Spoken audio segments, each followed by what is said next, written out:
We have a very exciting speaker today. We have Chris Magra, who is a professor of early American history at the University of Tennessee, as well as the director of the Center for the Study of Tennesseans and War. His prize-winning research has focused on the American Revolutionary War. His first book, The Fisherman's Cause, examines the military mobilization of commercial fishermen in the Revolution. Poseidon's Curse explains why British naval impressments is listed in the Declaration of Independence as one of the justifications for forming the United States of America.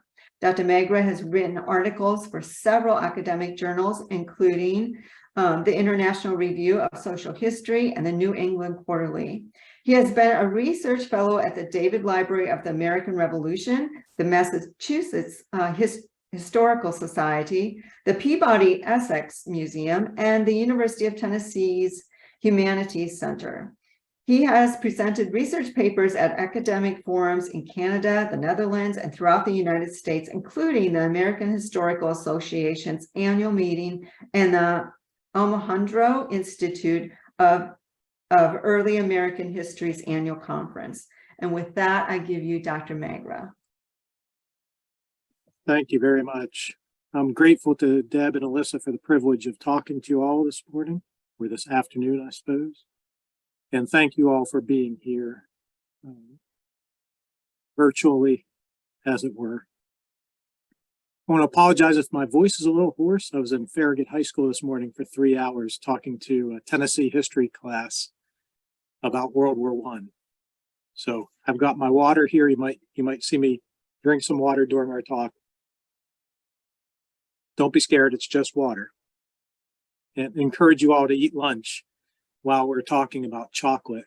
And I suppose the big question I want you all to consider while I'm talking, just in case you zone out, is do you consider chocolate to be health food or not? And why? What sorts of factors go into your thinking when you think about a food as being healthy or unhealthy? And I'm going to try to start sharing my screen. And if everything goes wrong, we'll just all come back and have a good laugh.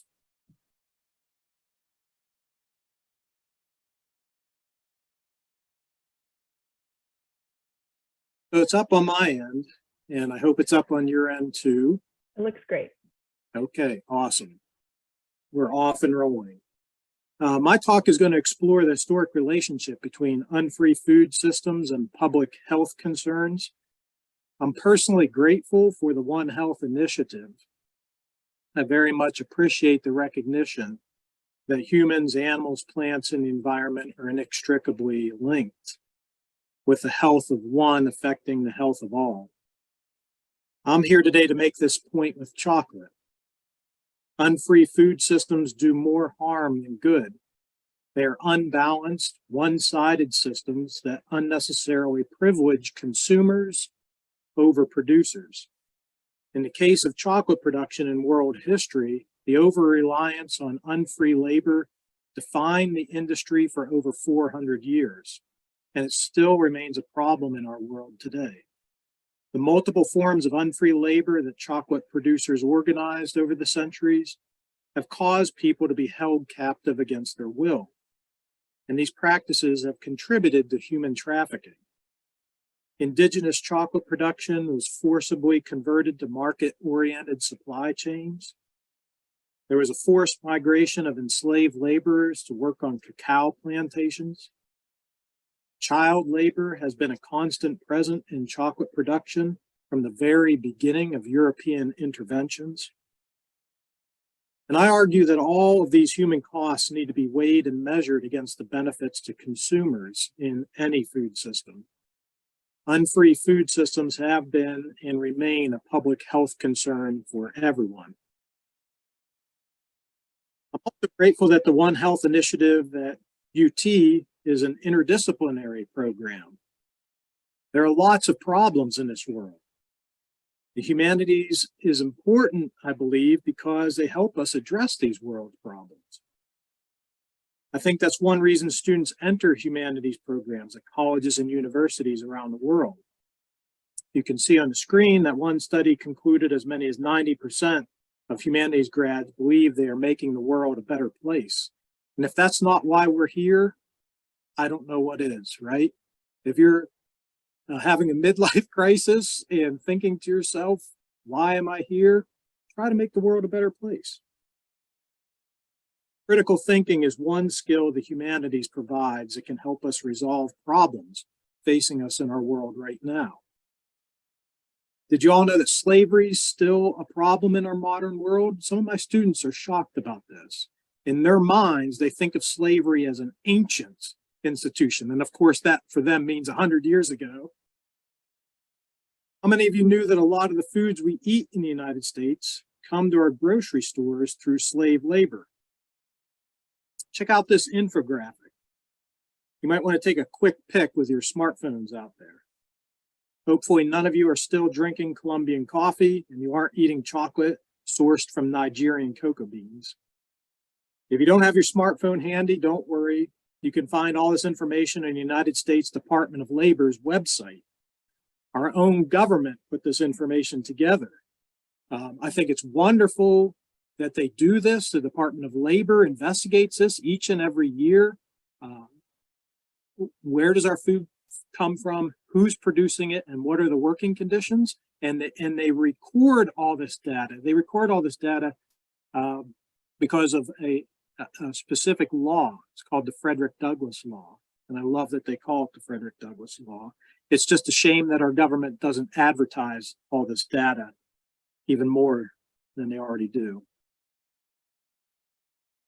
Modern slavery is a significant problem in our food chain. The United States Department of Labor is working to resolve this problem. Policymakers are using tax dollars to track slave labor and human trafficking around the world. And the Department of Labor is sponsoring initiatives in these regions to combat slavery. But, and this is the kicker, at the same time as tax dollars are being spent to fight slavery in other places, the U.S. is the world's largest importer of goods produced through forced labor. We import over 144 billion, capital B, dollars worth of goods that slaves made.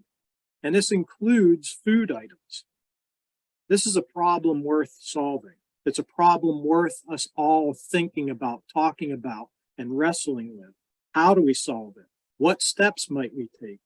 How do you get American consumers to stop buying commodities made by slaves? Policymakers can't resolve the current humanitarian crisis on their own. God bless them, but they can't do it on their own. Humanities scholars are working on this problem right now, along with lots of other researchers. Judith Carney, a geographer at UCLA, has worked hard to map Africa's botanical legacy for the world. She wants people to understand that Africa has been a rich source of a lot of the fruits and vegetables we eat in North America. And she wants us to reckon with the fact that these botanicals came to us through the Atlantic slave trade. Frederick Opie's one of my heroes. He's a professor of history at Babson College. He's done a lot of hard work to show that modern American soul food originated in West Africa. It survived the Atlantic slave trade, and it was only slightly modified through plantation slavery in the U.S. South. These humanities scholars and others have tried to raise awareness that the foods we eat today have had a long history of ties to slavery.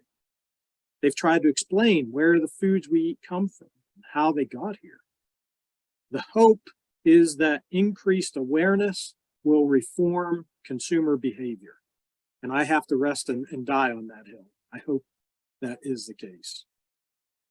I want to explain where and how people got food in early America.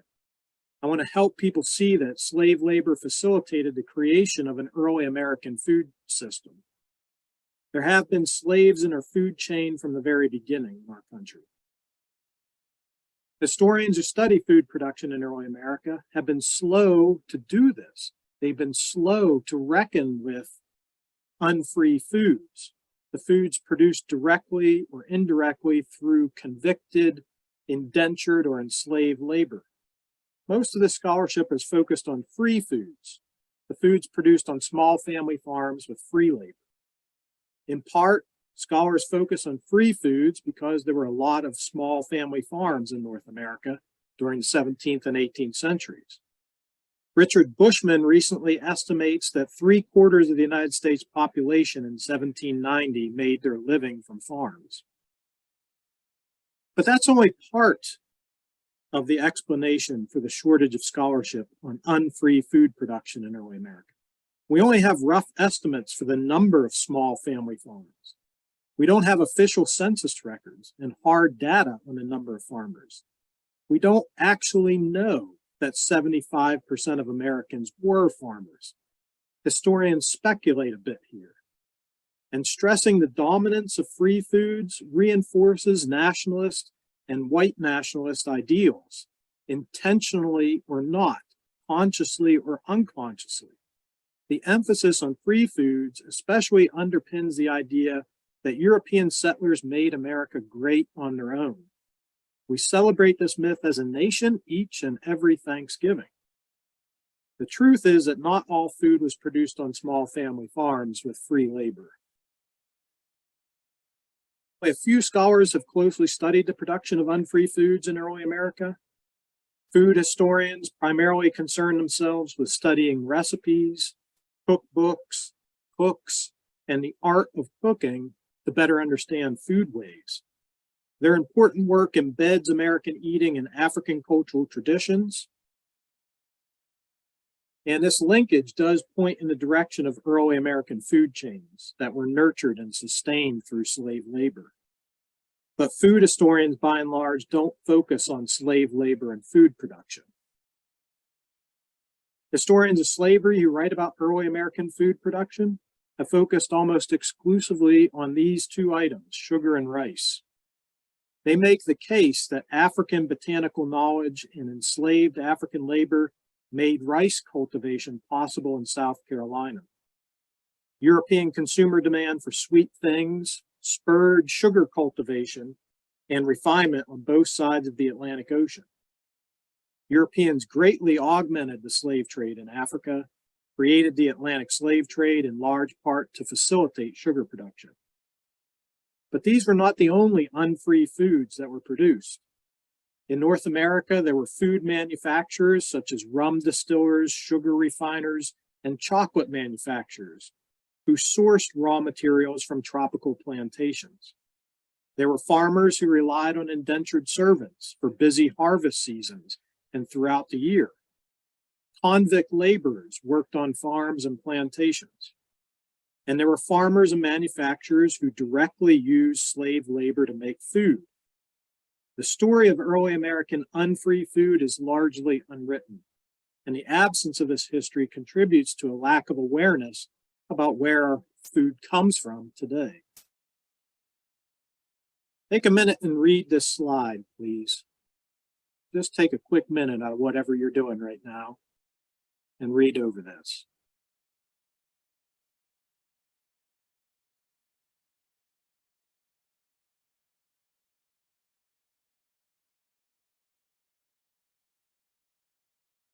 I hope you all look for the fair trade label on your products. Chocolate manufacturing has come under a microscope in recent years. Chocolate is one of the top 5 goods produced through modern slavery in the world. 75% of all cocoa beans are sourced from West African regions where slave labor and human trafficking occur frequently. There are numerous books on this topic. They expose modern chocolate manufacturers who incorporate child labor and slave labor in their supply chains. By contrast, there isn't a single book on slavery and chocolate production in North America during the early modern era. Early modern North American chocolate production has been overshadowed by studies of European manufacturing and Central and South American cacao cultivation. It's well understood that Europeans first appropriated indigenous land and botanical knowledge for cacao cultivation. Scholarship has also been done on Europeans' use of enslaved Africans on tropical plantations to cultivate cacao trees and refine cocoa beans. Comparatively little has been written on the chocolate works that were established in North America over the course of the 18th century to mass produce this food. As a result, we know next to nothing about how and why these early American chocolate works were established. The mass production of chocolate was big business in early America, and I think that's something I learned from this project. That's something I hope you all take away, is that Americans were mass producing chocolate before the American Revolution. It's kind of shocking, right? Before the Industrial Revolution, we're mass producing chocolate.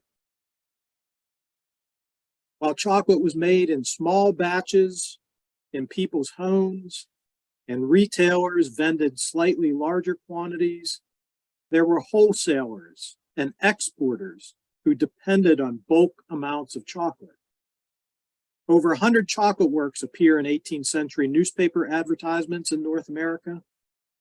By 1768, North American manufacturers were importing 3 million pounds of cocoa beans each and every year from tropical plantations to fuel these chocolate works. Europeans imported enslaved Africans to work on these plantations. North American producers used slave labor to refine cocoa beans into chocolate.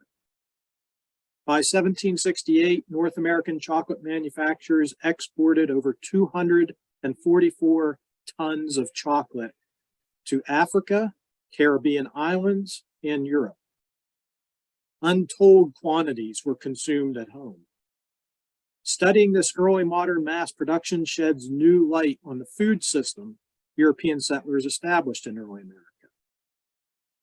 The food system is a complex web of people, ideas, and activities that support the production, distribution, and consumption of the things that are eaten in a region. It involves food's journey from family farms, commercial plantations, ranches, rivers, and oceans to consumers' plates. It covers crops, farm animals, and seafood. It encompasses foodways, food security, and food policies as well. The food system in early America was not strictly a self-sufficient subsistence or self-provisioning system, nor did its maintenance depend solely on white European settlers.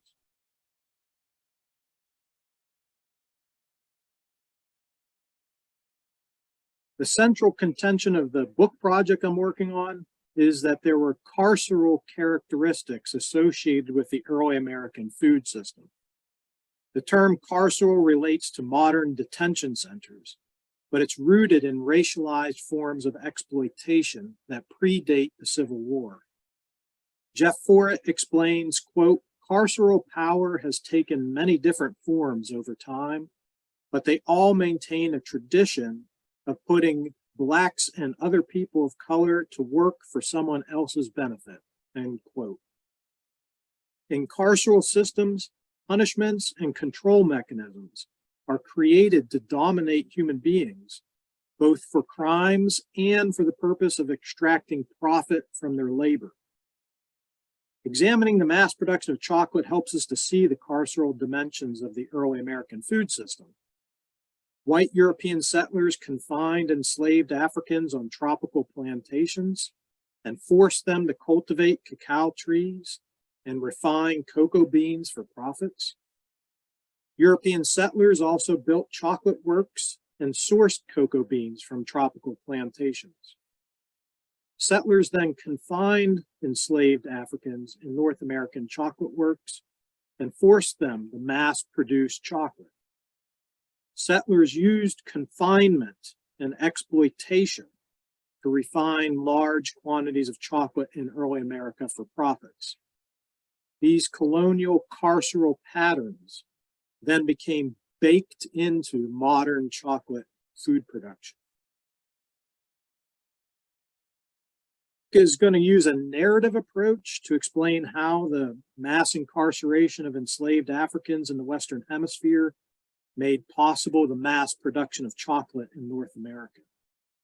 The narrative arc is a farm-to-table model that addresses the stages of making chocolate: roasting, winnowing, milling, and molding.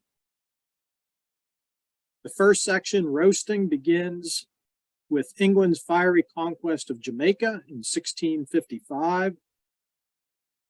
Seizure of the Spanish island provided English planters with access to cacao walks and cocoa beans with slaves.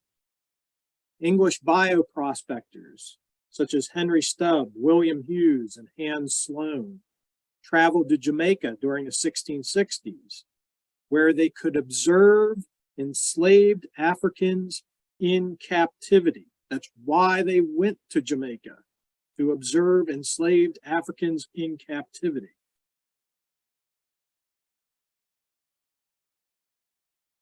And they saw enslaved Africans in Jamaica making chocolate, following Spanish and Native American methods. William Hughes was a physician and naturalist who served in the English Navy. He spent 6 months in Jamaica during the 1660s, published his treatise, The American Physician, in 1672. While on Jamaica, he noticed that all, quote unquote, all enslaved African people on the island performed the same ritual every morning before they went to work on sugar plantations. According to Hughes, the slaves drank chocolate each and every morning, quote, for the better support of their hard labor, end quote. It appears that enslaved African people learned about the energizing effects of chocolate from indigenous peoples in the Caribbean.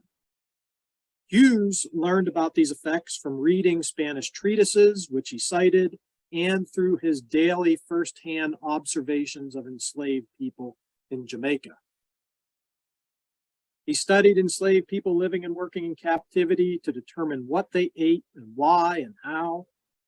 Their captivity on Caribbean plantations enabled Hughes's observations. Enslaved Africans' exploitation on these plantations also helped Hughes make sense of their chocolate consumption. But Hughes was able to separate what slaves ate from who they were. He observed slaves making and eating chocolate. He did not consider chocolate to be slave food. Their own captivity and his freedom enabled Hughes to characterize his own desire for chocolate as an emancipated desire. Quote, chocolate is most excellent, he wrote, nourishing and preserving health entire, and being eaten twice a day, a man may very well subsist therewith, not taking anything else at all, end quote. The energizing effects of chocolate blew Hughes's mind. He began drinking it every day. For my own part, Hughes exclaimed, I think I was never fatter in all my life than when I was in that praiseworthy island of Jamaica. Hughes studied how enslaved Africans made chocolate. He read Spanish treatises that described Spanish and indigenous methods. Then Hughes created new recipes in a conscious effort to avoid following in Spanish footsteps. The English wanted to set their chocolate apart from what the Spanish were doing. He modified his recipes and included milk and eggs in chocolate. These English recipes and Jamaican cocoa beans made their way through established trade routes to North America. The first chocolate makers in North America began producing this treat in Boston in 1682. The next section of the book, Winnowing, describes a separation of artisanal production methods from domestic production. This separation of artisanal versus mass production was never complete. Even to this day in 2023, we have artisanal chocolate. But this separation accelerated. It began in 1682 in Boston, and it accelerated in North America as Great Britain gained the legal rights, or the asiento, to sell slaves to Spain's New World colonies in the Treaty of Utrecht in 1713. Slave populations and New World cocoa production only began to escalate in the wake of this 1713 treaty. After 1713, there was a flurry of newspaper advertisements up and down the eastern seaboard of North America, for new confectionery shops, chocolate and coffee shops, genteel taverns for the consumption of chocolate, coffee, tea, billiard halls that served chocolate made from the best cocoa beans. John Merritt was one of the principal chocolatiers in Boston, Massachusetts during the first half of the 18th century. He routinely advertised in multiple newspapers that he sold chocolate made from cocoa beans he imported from Maracaibo and the Caracas in what is today Venezuela. Merritt further informed customers that his artisanal chocolate was made from cocoa beans that were roasted and cleaned and ground after, he said, the best method practiced in England. Following the Treaty of Utrecht, ads also appear for a new chocolate technology. An inventor in Salem, Massachusetts, brought to perfection an engine to grind cocoa beans in 1737. Like a modern infomercial, the inventor informed the public that his engine or machine would, quote, in less than 6 hours, bring 100 weight of cocoa beans to a consistent fit for the mold, and the chocolate made by it is finer and better, the oily spirit of the nut being almost altogether preserved, end quote. Of course, this slick marketing abstracted the origins of the cocoa beans, just as the marvel of enormous sugar centerpieces camouflaged the plantations and slave labor that made possible these food items. The acceleration of African enslavement after 1713 sped up imports of tropical goods into North America, as more and more British slave ships crossed the Atlantic Ocean. Caribbean and South American plantations increased food production through captivity and exploitation. The Jamaican planter, Edward Long, observed that it typically took 16 enslaved people, 4 servants, and an overseer to produce cocoa beans in cacao walks or rows on tropical plantations. Gangs of enslaved people labored at a single task on these plantations under the supervision of an overseer equipped with a whip. The workers had to clear 21 acres of land to plant these walks of cacao trees. They also planted plantain trees to shade the lower growing, more fragile cacao trees. The overseer used a whip to make his gang cultivate cacao, harvest the fruit, and extract, cure, and package the seeds or beans. Without coffles, pens, slave ships, plantations, overseers, and whips, more cocoa beans would not have flowed into North America. Without more cocoa beans, the shift from domestic to artisanal modes of chocolate production would not have been possible. Milling, the next section of the book, details the rise of chocolate manufacturing in North America over the course of the 1700s. The use of mills to mass produce chocolate may have been the first industrial revolution in America. Different entrepreneurs in North America advertised their mills as the latest and the greatest. They called it the most modern manufacturing in the world. And they advertised the quality of their chocolate that was produced through these newfangled methods and new technology. They even provided warranties for chocolate. Isn't that interesting? I've never gotten a warranty on a food. I've never been somewhere where somebody has guaranteed my money back if I didn't like that sandwich. The chocolate manufacturers did early on. They guaranteed, they warranted that their chocolate was quote unquote pure. Of course, it wasn't pure. It was unfree food. 100% of all the cocoa beans these manufacturers used, 100% were sourced from tropical plantations. As more and more planters imported African enslaved people and produced greater and greater quantities of cocoa beans over the course of the 1700s, prices dropped for manufacturers in North America. In 1732, for example, cocoa beans cost North American importers 15 pounds sterling per English hundredweight. By 1785, that cost had dropped to 4 pounds sterling. This represented a price drop of 75%. Increased slave labor and greater degrees of exploitation made this price drop possible. And the decline in cocoa bean prices stimulated mass production of chocolate in North America. But that was not the end of it. There was no separation between free labor and slave labor on northern and southern portions of a map, as if God had drawn some line between North and South and said slavery can only exist in the South. That never happened, friends. There's no stark division of labor between plantations and manufacturing. The new history of capitalism has taught us these lessons, and chocolate manufacturing in North America reinforces these lessons. North American chocolate manufacturers did not simply rely on enslaved labor for cocoa beans. Enslaved people made chocolate. Manufacturers developed new ways to constrain and exploit enslaved people to mass produce food in the 18th century. The final section of my book, Molding, details the ways in which entrepreneurs capitalized on the increased availability of slave labor in North America and integrated enslaved people into chocolate manufacturing.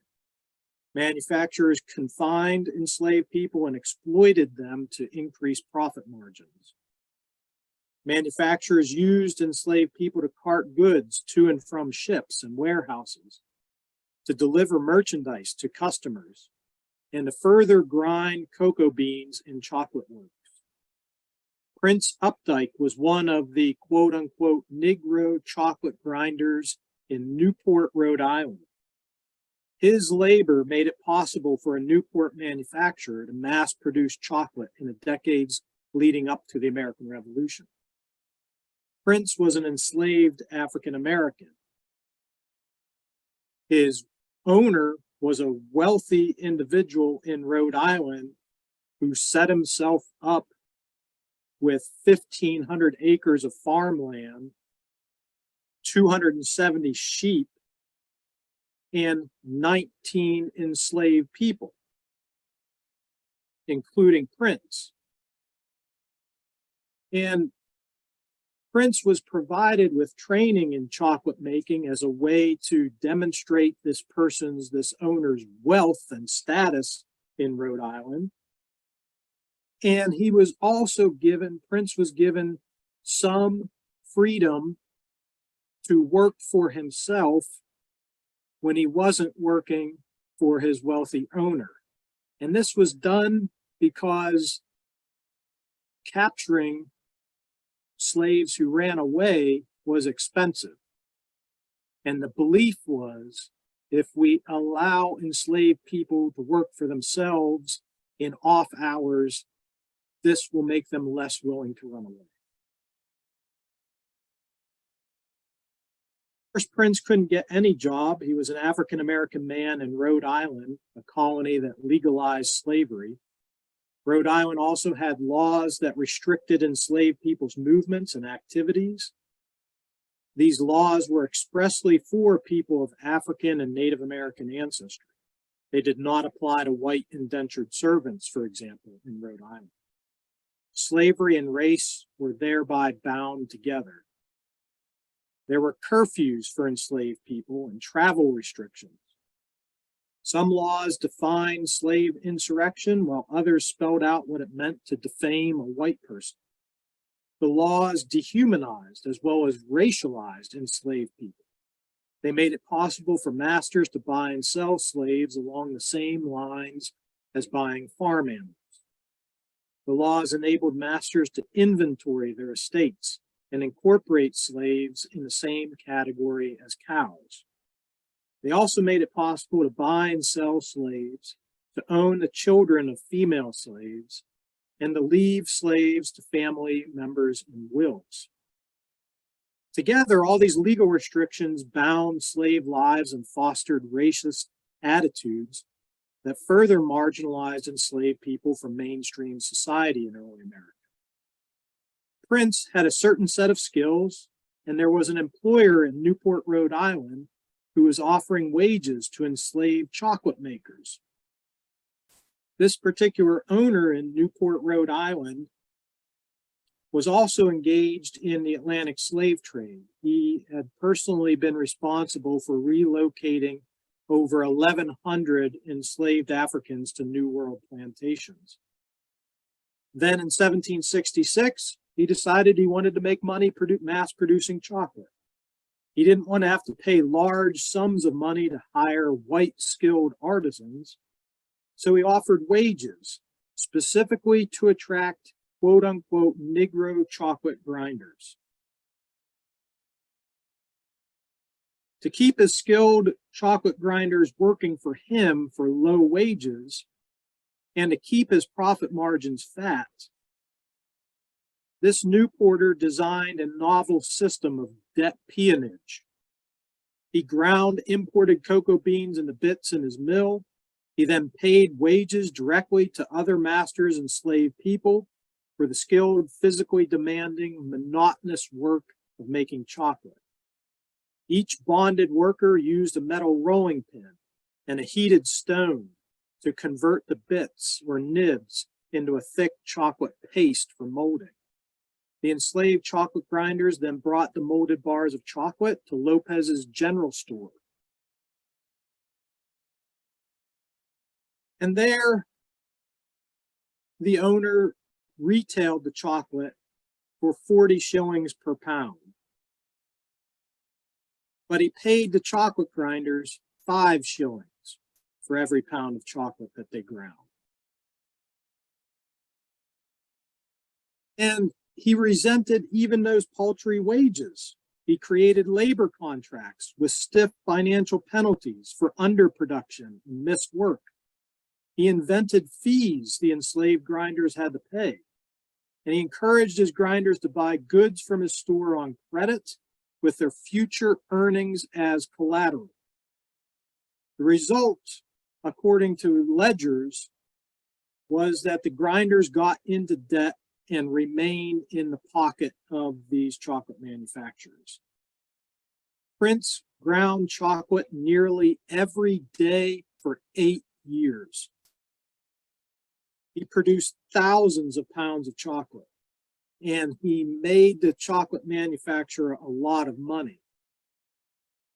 The only thing that stopped this cycle of debt peonage and chocolate production was the American Revolutionary War.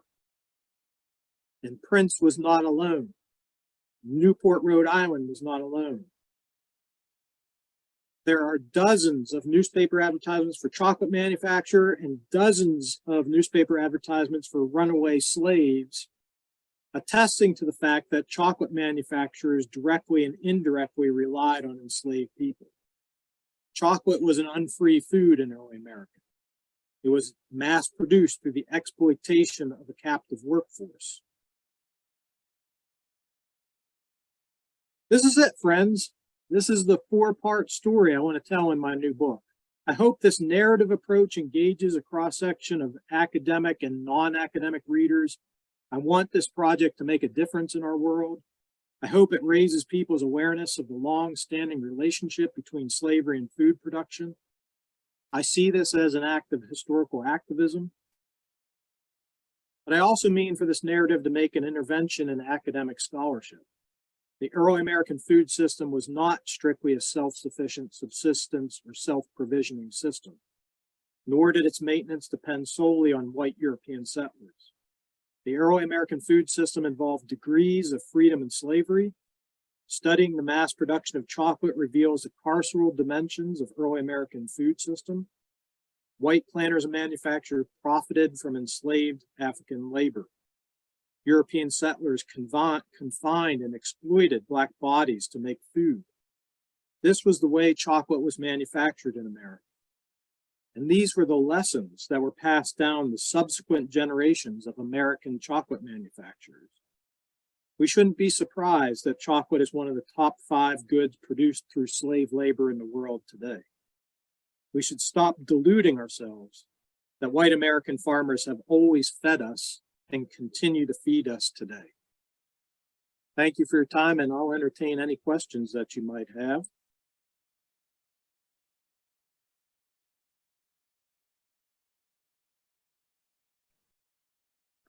Thank you for an awesome talk and very enlightening. I have to admit, I learned a lot from this. And I don't think I ever knew the full extent of what the fair trade symbol means. I always look for it, but if it's not there, I don't get too worried about it.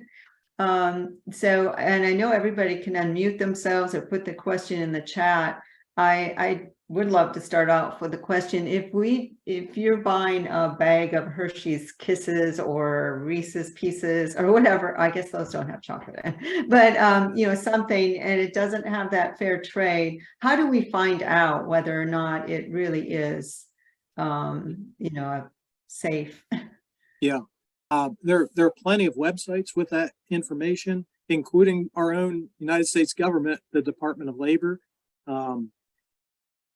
It will let you know which companies have had problems, and the United States government, friends, has even gone to different parts of the world and has interviewed the enslaved people and the people caught up in human trafficking, and they have pictures, and they've documented all of this.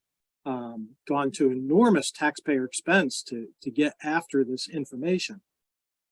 It's just up to us, sadly, as consumers, to educate ourselves, right? A lot for me personally, I don't know about you all, but a lot for me falls back on education. I am an educator, so I am completely biased, but I do think that that is a way to help the world, to make this place better. Is just to get that education and raise awareness among people who might not even know that that information exists. Yeah, it'd be great if you could share that exact website with us too, because I know I spend a lot of time standing in the grocery store looking to make sure that seafood is sustainably harvested and things like that. So it's great to have those resources.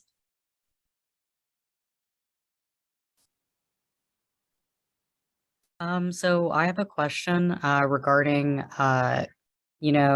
since it's said that like there is a lot of like unfree food that are produced and that there are companies responsible such as Hershey's and Cargill and Nestle. Do you know if in prior history if there's been like punitive measures imposed onto like corporations or companies that produce this? Yeah, that's a great question. And the answer is largely no. Around 1910, 1915, the United States government got serious about it for a little bit as part of a larger reform effort in this country. And they investigated it, collected data, and then did very little with it. And that seems to be the case even up to the present day, where we can figure out this information pretty quickly, but then it's a matter of what do you do about it. And I think we can only rely on the government to do so much. I don't personally, I don't have hope that they are going to shut down all of the corporations that are making money off of unfree food. I think my hope rests in education, and my hope rests with consumers, that getting this information out will change hearts.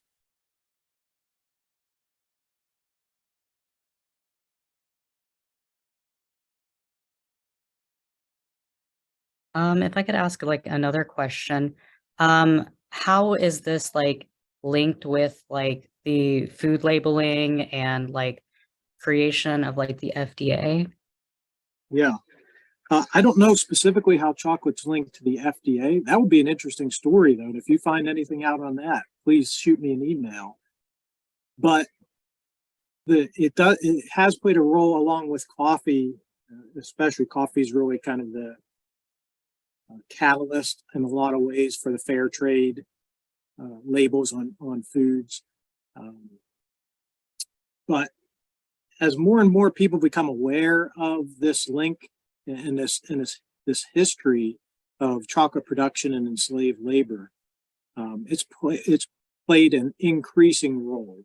I think coffee's where it all starts, and coffee is the main thing that people talk about that legislation is aimed at. But chocolate's a part of that, a smaller portion of that.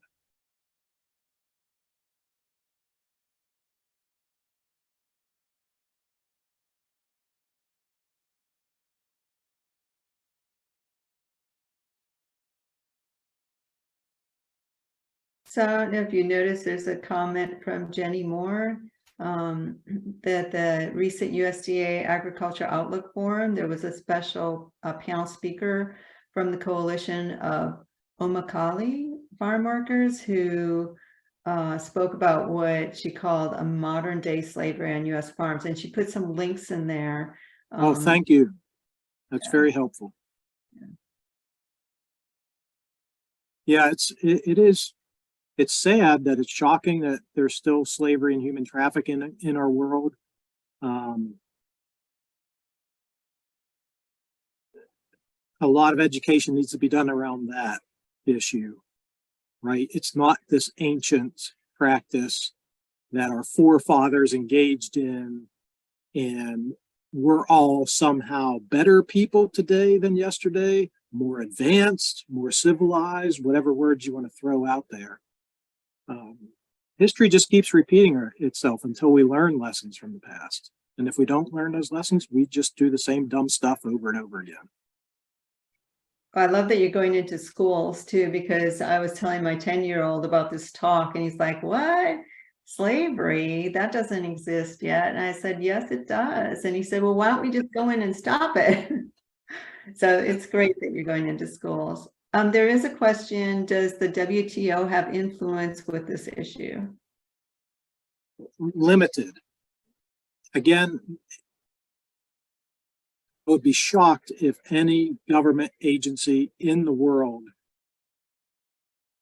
actually takes meaningful steps to shut any of this down. It hasn't happened in 100 years.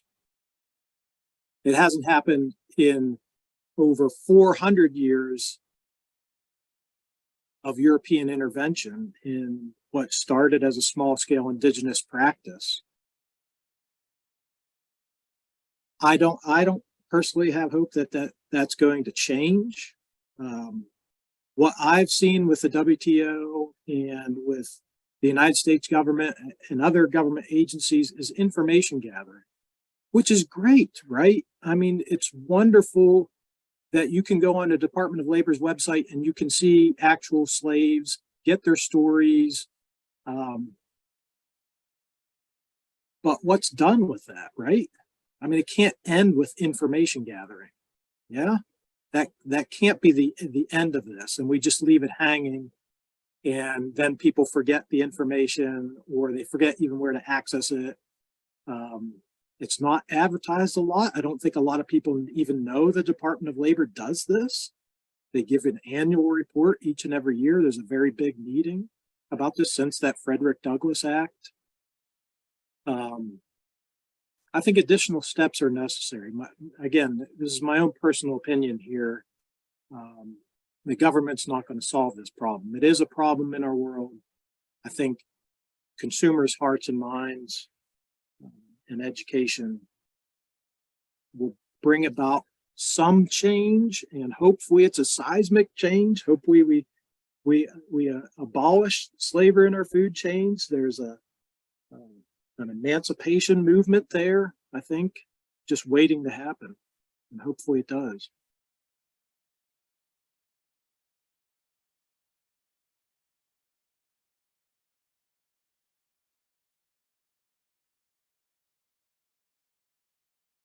Any other questions? I know we're getting close to 1 o'clock. It's okay, friends. I've been talking for 4 hours now. Pretty much nonstop.